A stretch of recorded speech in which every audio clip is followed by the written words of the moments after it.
remember that weirdo dude who was swimming with the chicks at UPenn? I mean, there's so many scandals sometimes these things go by us, but remember that dude with shoulders the size of mine who's swimming with the women? He's just helicoptering across the pool and he's breaking all these records. And the poor women, it's swimming. You have to get naked when you're changing. They have to change in front of the freaking dude. It's just, the whole thing was disgusting. Yeah, well, look, we can't make all those women whole from having to go through that, but at least we're getting somewhere with it. Joining me now is one of those brave souls who had to endure all this filth, Paula Scanlan, Senior Fellow American Principals Project, and of course, a swimmer, UPenn swimmer on that team. Paula, obviously you're the one who had to be in the locker room. I did not. For those who are unaware, tell us the tale again, please, before we get to current events.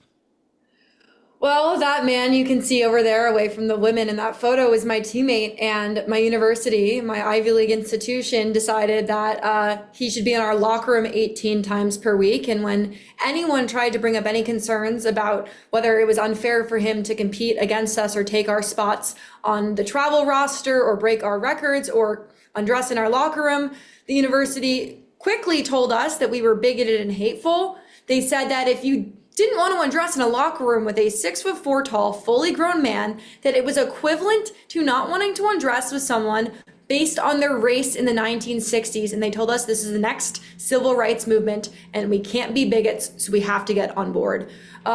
They continued to threaten us. And the last thing they told us really was, and the most shocking in my opinion, was if you still object to everything we've told you about how you must accept this and you're a bigot and you're hateful and you're transphobic, you are the problem and you need therapy. And they gave us the number for an on-campus psychological counselor.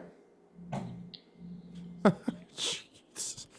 Okay, I mean, you would think UPenn would be at the height of education in this country, but this seems to be pretty consistent with these Ivy League schools. They're somehow the grossest places. Nobody in the administration thought that having somebody with the penis changing in front of the women in the locker room was a problem?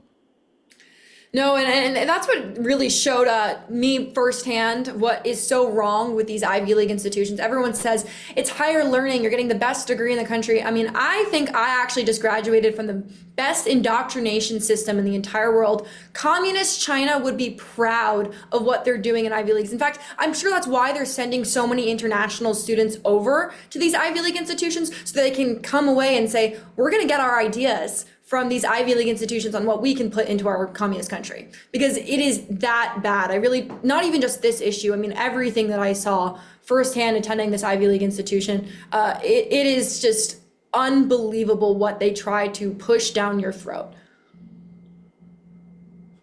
What else did you see? Well, I mean, they told us that we had to use preferred pronouns for people.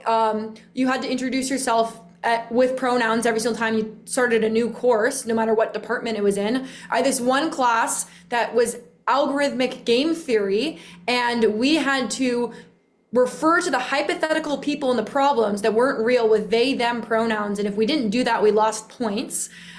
They also allowed people to make up their own majors. One day I was sitting in class, the person next to me was mentioning what his major and his pronouns were. His pronouns were apparently they, them, and he was a lesbian dance studies major. I mean, that is the type of thing you're seeing at these schools. I can go on, but those are two wonderful examples of exactly what it is that they're teaching us.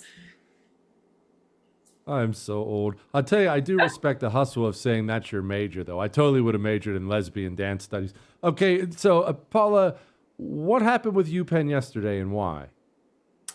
So the Trump administration a couple of months ago now pulled federal funding from the University of Pennsylvania for their violations in Title IX.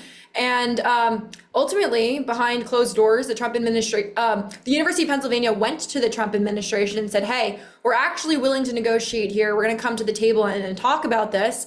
And in this negotiation that I was obviously not part of, they came to the conclusion that the University of Pennsylvania is going to issue an apology to all the female athletes that were affected by this. They're going to remove Thomas's records from our record boards. And they're also going to start using adequate language in referring to male and females and complying with really what Title IX is supposed to be and complying with the new Trump executive order saying men do not belong in women's sports.